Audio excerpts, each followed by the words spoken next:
سورۃ المؤمنون مکی صورت ہے اور مکی صورت کے جو مضامین ہیں وہ بھرپور انداز میں اس میں بیان کیے گئے ہیں، جس میں توحید و رسالت اور مرنے کے بعد زندہ ہونے کے عقیدے پر روشنی ڈالی گئی ہے۔ ابتدا میں اللہ رب العزت نے کامیابی حاصل کرنے والے افراد، ایسے لوگ کہ زندگی کے اندر کامیابیاں جن کے قدم چومتی ہوں، ایسے لوگوں کی صفات کو بیان فرمایا ہے کہ ایسے لوگوں میں کیا خوبیاں ہونی چاہیے۔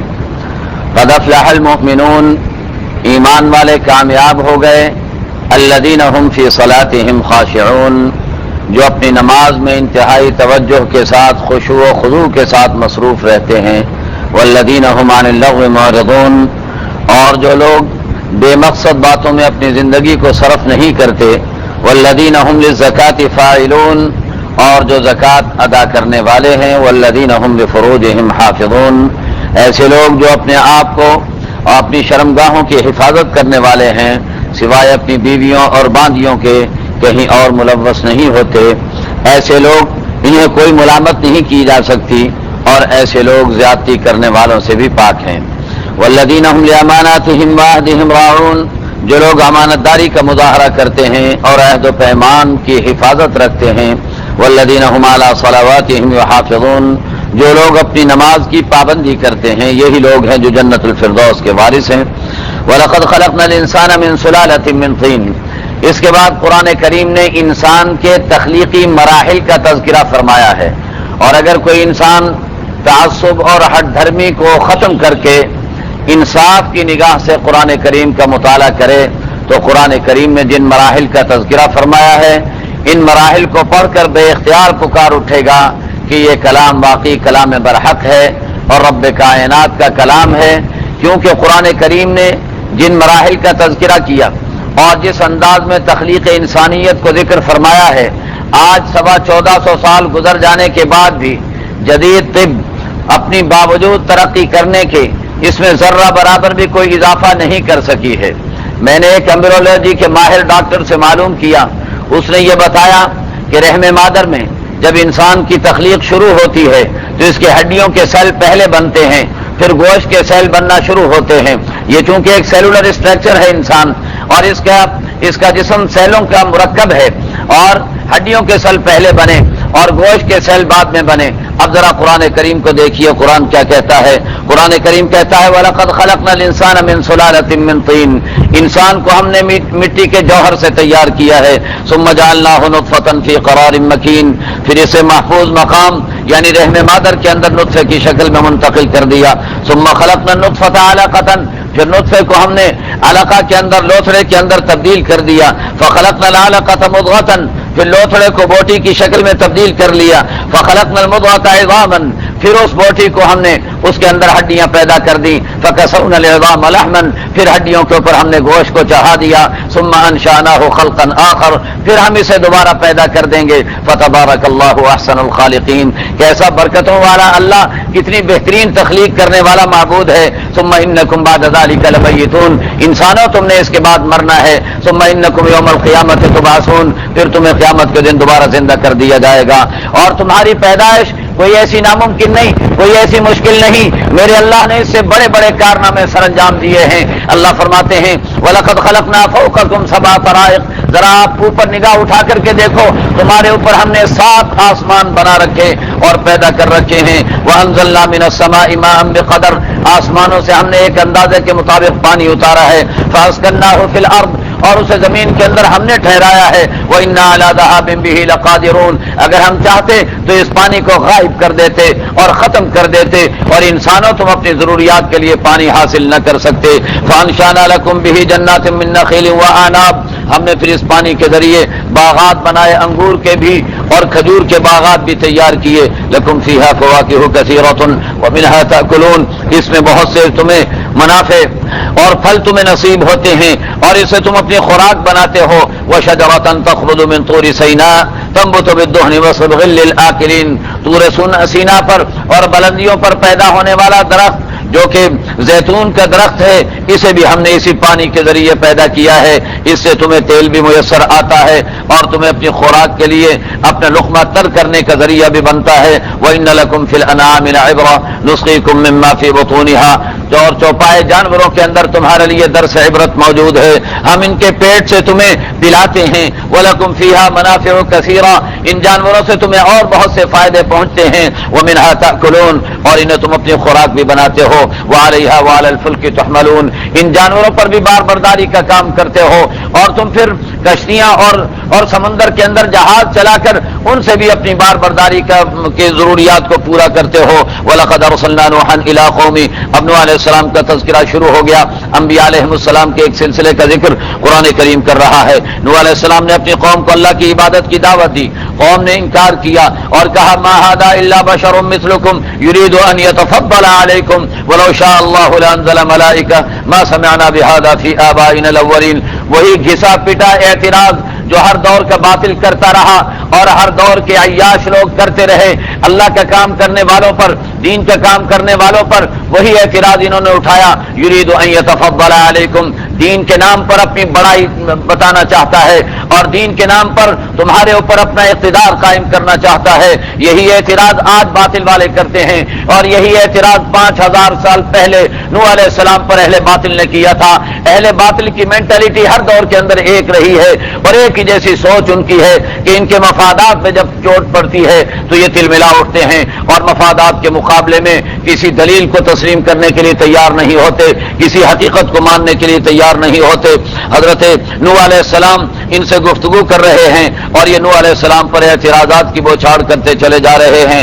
ان هو الا رجل به جنہ فتربصوا به حتى حين، اسے تو جنون ہو گیا، یہ تو پاگل ہو گیا، بیک ورڈ اور پسماندہ اور تاریخ خیال انسان ہے۔ فتربصوا به حتى حين، وہی اعتراض دیکھیے گا، کوئی فرق نہیں نظر آئے گا آپ کو ان کے اعتراضات میں۔ اہل باطل کے زمانہ بدل رہا ہے لیکن ان کی ذہنیت نہیں بدلے گی، وہی بات کرتے ہیں۔ نوح علیہ السلام نے کہا رب انصرنی بما کذبون، میرے اللہ میری قوم میرا انکار کر رہی ہے، مجھے جھٹلا رہی ہے، تو ہی میری مدد فرما دے۔ اللہ نے فرمایا ہم نے کشتی بنانے کا حکم دے دیا، تنور ابلنے لگ گئے، آسمانوں سے پانی برسنے لگ گیا۔ ہم نے کہہ دیا کہ ہر چیز کا ایک جوڑا اپنی کشتی کے اندر ڈال لیجئے، اپنے خاندان کو بھی کشتی میں ڈال لیجئے۔ الا من سبق علیہ القول منہم، لیکن آپ کے خاندان کے ایسے افراد جو شریعت کے پابند نہیں، آپ کی نبوت کو تسلیم نہیں کرتے، ایسے لوگوں کے بچاؤ کا کوئی راستہ نہیں، ایسے لوگوں کو آپ کی رشتہ داری بھی فائدہ نہیں دے سکے گی۔ ولا تخاطبنی فی الذین ظلموا انہم مغرقون، اب ظالموں کے بارے میں آپ کچھ نہ کہنا، میں انہیں غرق کر کے چھوڑوں گا۔ فاذا استویت انت ومن معک علی الفلک، جب آپ کشتی پر سوار ہو جائیں اور کشتی آپ کے ساتھیوں کو لے کر سیلاب کی موجوں کے اندر بہنے لگ جائے تو پھر یوں کہنا الحمدللہ الذی نجانا من القوم الظالمین، ساری تعریفیں اس اللہ کے لیے جس نے ظالموں سے ہمیں نجات عطا فرما دی۔ وقل ربی انزلنی منزلا مبارکا، اور اللہ سے یوں درخواست کرنا کہ مولا جس طرح ظالموں سے نجات دی اور طوفان سے ہمیں نجات دی، اب ہمارے اترنے کا راستہ بھی بنا دیجئے اور ہمارے برکت کے ساتھ کہیں ٹھہرنے کا انتظام بھی فرما دیجئے۔ ان فی ذلک لآیات وان کنا لمبتلین ثم انشأنا من بعدهم قرنا آخرین، پھر دوسری قوموں کو پیدا کیا، دوسری قوموں میں رسولوں کو بھیجا، رسولوں نے وہی دعوت دی، وہی دعوت سب کی ایک ہی دعوت ہوتی تھی، وہ کہتے تھے لوگوں کہو لا الہ، خدا کے سوا کوئی داتا نہیں ہے، ہر نبی کی یہی دعوت ہوا کرتی تھی۔ وقال الملأ من قومه الذين كفروا وكذبوا بلقاء الآخرة، اب ان لوگوں کے اعتراضات بھی وہی شروع ہو گئے۔ ما هذا الا بشر مثلكم يأكل مما تأكلون منه ويشرب مما تشربون ولئن أطعتم بشرا مثلكم إنكم إذا لخاسرون أيعدكم أنكم إذا متم وكنتم ترابا وعظاما أنكم مخرجون، وہی اعتراضات ہیں کہ ایک بشر ہمارے جیسا انسان، اس کے پاس کوئی بڑائی نہیں، اس کے پاس کوئی بلندی نہیں، تو ہم اسے کیسے مان لیں اور اسے ہم کس طریقے پر اپنا بڑا تسلیم کر لیں، اور مرنے کے بعد زندگی کیسے ہو سکتی ہے، ہڈیاں بوسیدہ ہو جائیں گی، گوشت پیوند زمین ہو جائے گا، ہمارا کیسے ونحیا وما نحن بمبعوثین، یہ تو دنیا کی زندگی ہے، سب مرتے جیتے رہتے ہیں اور دوبارہ کوئی اٹھایا نہیں جائے گا۔ یہی اعتراض، یہی بات انہوں نے اس وقت بھی کہی۔ اللہ فرماتے ہیں فاخذتهم الصیحۃ بالحق فجعلناهم غثاء فبعدا للقوم الظالمین، چنانچہ چیخ آئی اور اس چیخ نے آ کر کے ایسی غیبی آواز آئی کہ جس کے نتیجے کے اندر ان کے کلیجے پھٹے اور وہ سارے کے سارے تباہ ہو کر کے رہ گئے. ثم انشأنا من بعدهم قرونا آخرین. اللہ فرماتے ہیں پھر دوسری قومیں پیدا ہو گئی, ان کے رسول آئے اور یہ سلسلہ حق و باطل کے معرکے کا ہر دور کے اندر چلتا رہا ہے. پھر موسیٰ اور ہارون کو بھیجا, فرعون کی طرف بھیجا. فرعون اس زمانے کے شر اور شیطنت کا نمائندہ تھا اور موسیٰ و ہارون اس دور کی خیر کے نمائندے تھے. شر اور خیر کا معرکہ ہوتا ہے اور اس معرکے کے اندر شر والے کیا کہتے ہیں؟ فقالوا انؤمن لبشرین مثلنا وقومهما لنا عابدون. ارے ہمارے جیسے دو انسان آئے ہیں اور پھر ان کی قوم تو ہماری غلام بنی ہوئی ہے, ہماری نوکرانی بنی ہوئی ہے ان کی قوم, بھلا ان کو ہم نبی کیسے مان لیں گے اور ان کی بات کو کیسے تسلیم کر لیں گے؟ فکذبوهما فكانوا من المهلكين. انہوں نے جھٹلایا تو ان کو اللہ نے ہلاک کر کے رکھ دیا. ولقد آتینا موسى الكتاب لعلهم يهتدون. پھر حضرت عیسیٰ ابن مریم کا تذکرہ کیا, ان کی والدہ کا تذکرہ کیا اور اللہ نے انہیں جو عزت اور عزت کا اعلیٰ مقام عطا فرمایا تھا اس کا تذکرہ فرمایا. اور پھر انبیاء علیہم السلام سے خطاب کر کے کیا کہا؟ یا ایھا الرسل کلوا من الطیبات واعملوا صالحا. اے اللہ کے پیغامبر قاصدو, تم کھاؤ پاکیزہ چیزوں سے اور نیک اعمال سر انجام دیتے رہا کرو. جو حکم اللہ نے اپنے رسولوں کو دیا وہی حکم ایمان والوں کو دیا. یا ایھا الذین آمنوا کلوا من طیبات ما رزقناکم. پاکیزہ چیزوں کو اپنے استعمال میں لاؤ. نبیوں کو بھی یہ حکم دیا. انی بما تعملون علیم وان هذه امتکم امۃ واحدہ وانا ربکم فاتقون. یاد رکھو یہ امت تو ایک ہی امت ہے. میں یہ کہا کرتا ہوں کہ وحدت ادیان کی جو بات دنیا کے اندر اٹھائی جاتی ہے اور یہ کہا جاتا ہے کہ ساری دنیا کا ایک دین ہونا چاہیے, لیکن اس کا مطلب غلط بیان کیا جاتا ہے. کہا یہ جاتا ہے کہ یہودیت بھی ایک ہی ہے, عیسائیت بھی ایک ہی ہے, ہندو مت بھی ایک ہی ہے اور سکھ دھرم بھی ایک ہی ہے. سب ایک ہی بات ہے, سارے مختلف انداز میں خدا کو کی عبادت کرتے ہیں. غلط کہا جاتا ہے. یہ مطلب نہیں کہ سارے باطل کو ایک کر دیا جائے, بلکہ مطلب یہ ہے کہ ہر دور کے اندر حق ایک ہی رہا ہے. ان الدین عند اللہ الاسلام. ہر دور کے اندر اسلام ہی نظام حیات رہا ہے انسانیت کے لیے, اور اللہ نے انسانیت کے لیے ایک ہی دین کو ہر دور کے اندر منتخب فرمایا ہے اور ایک ہی امت مسلمہ ہر دور کے اندر رہی ہے. فتقطعوا امرهم بینہم. اس کے بعد اللہ رب العزت نے کچھ قیامت کا تذکرہ اور اللہ کے ساتھ شرک کرنے والوں کی انجام بد کا تذکرہ فرمایا, اور پھر اللہ رب العزت نے کچھ تذکرہ کیا اور اپنے دلائل شروع کر دیے. اللہ رب العزت نے اپنی قدرت کے دلائل بیان کرنے شروع کر دیے. اللہ فرماتے ہیں وَهُوَ الَّذِي ذَرَاكُمْ فِي الْأَرْضِ وَإِلَيْهِ تُحْشَرُونَ وَهُوَ الَّذِي يُحْيِي وَيُمِيتُ. وہی اللہ تمہارے لیے کان, آنکھ اور دل پیدا کرتا ہے لیکن تم لوگ شکر گزاری نہیں کرتے ہو. وہی اللہ تمہیں زمین میں پیدا کرتا ہے, وہی اللہ کل قیامت کے دن تمہیں جمع کر لے گا. وَهُوَ الَّذِي يُحْيِي وَيُمِيتُ. وہی اللہ مارتا ہے, وہی اللہ جلاتا ہے. وَلَهُ اخْتِلَافُ اللَّيْلِ وَالنَّهَارِ. اور دن رات کا آنا جانا اسی اللہ کے حکم سے ہوتا ہے. افلا تعقلون. کیا تم اپنی عقل کو استعمال نہیں کرتے ہو؟ بل قالوا مثل ما قال الاولون. یہ ویسی ہی باتیں کر رہے ہیں جیسی پہلے لوگ کیا کرتے تھے. وہی قرآن کریم کہہ رہا ہے کہ باطل ہر دور میں ایک ہی بات کہتا ہے, اور وہ کیا ہے؟ قالوا اذا متنا وكنا ترابا وعظاما ائنا لمبعوثون. کہتے جب ہم مر گئے اور مٹی ہو گئے اور ہماری ہڈیاں بوسیدہ ہو گئیں تو کیا پھر پیدا کیے جائیں گے؟ لقد وعدنا نحن وآباؤنا هذا من قبل ان هذا الا اساطير الاولين قل لمن الارض ومن فيها ان كنتم تعلمون. اب قرآن کریم نے معجزانہ انداز میں سوال کرنے شروع کر دیے. قرآن کہتا ہے یہ رب کا انکار تو کرتے ہیں لیکن آپ ان سے ذرا پوچھئے تو صحیح, ان سے سوال تو کیجئے, ان سے کہیے کہ اپنے دائیں بائیں آسمان و زمین میں غور کر کے ہمیں جواب دیں. قل لمن الارض ومن فيها. ان سے پوچھئے کہ زمین کس کی ہے اور اس زمین پر بسنے والوں پر کس کی حکمرانی ہے.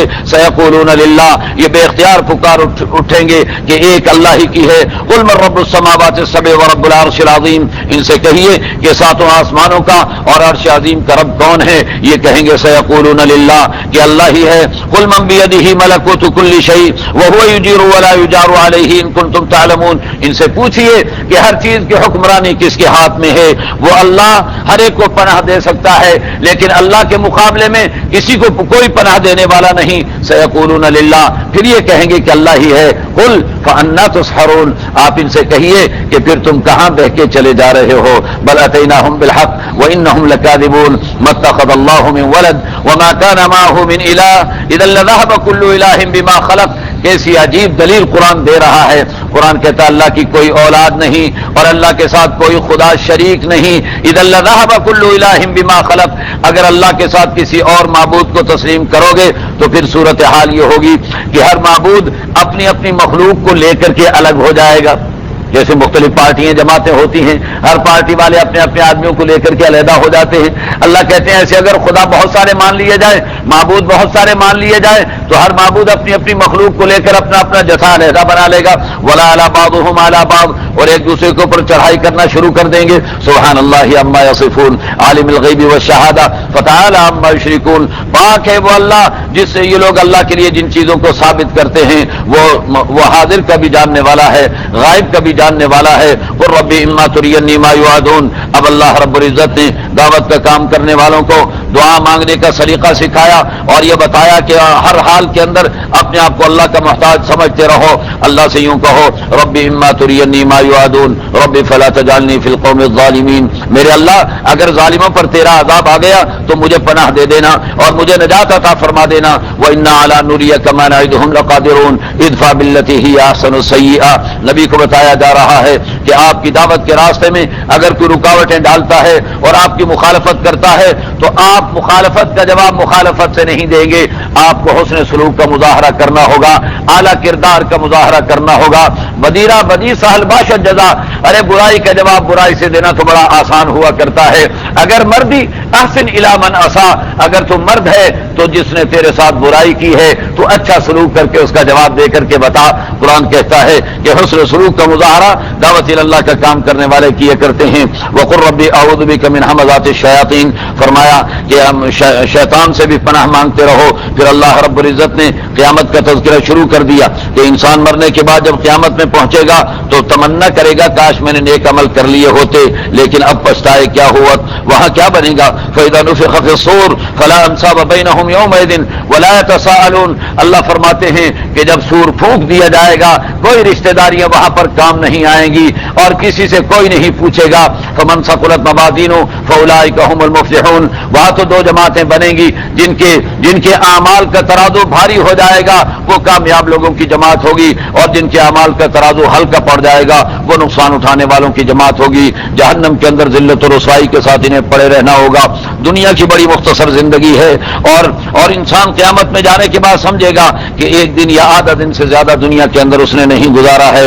میرے اللہ فرماتے ہیں تم اس بات کو نہ دیکھو کہ کتنا عرصہ تمہارا گزرا ہے، اس بات کو دیکھو کہ اللہ نے تمہیں دنیا میں بھیجا کس مقصد کے لیے تھا. افحسبتم انما خلقناکم عبثا. کیا تم سمجھتے ہو کہ ہم نے تمہیں یوں ہی بیکار پیدا کر دیا؟ وانکم الینا لا ترجعون. اور تم نے لوٹ کر آنا ہی نہیں ہے. فتعالی اللہ الملک الحق. اللہ ایسی بیکار چیزوں کو پیدا کرنے سے بلند و برتر ہیں. لا الہ الا ہو، اس کے سوا کوئی معبود نہیں. وہ رب العرش الکریم ہے. ومن يدع مع الله الها آخر لا برهان له به. جو اللہ کے ساتھ کسی دوسرے معبود کو پکارے گا فانما حسابه عند ربی. اللہ اس کا کڑا حساب لیں گے قیامت کے دن، اور قیامت کے دن کافر لوگ کامیاب نہیں ہوا کرتے. اللہ سے دعا مانگو کہ اللہ ہمیں معاف فرما دے. وقل رب اغفر وارحم. اے اللہ تو ہماری مغفرت فرما دے، ہم پر رحم فرما دے، اور تو بہترین رحم کرنے والا ہے. اس کے بعد سورہ نور شروع ہو رہی ہے.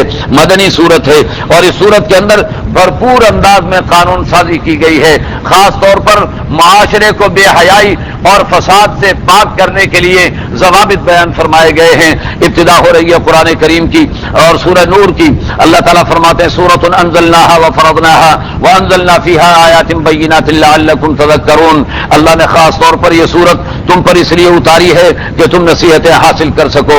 الزانیۃ والزانی فجلدوا کل واحد منہما 100 جلدہ.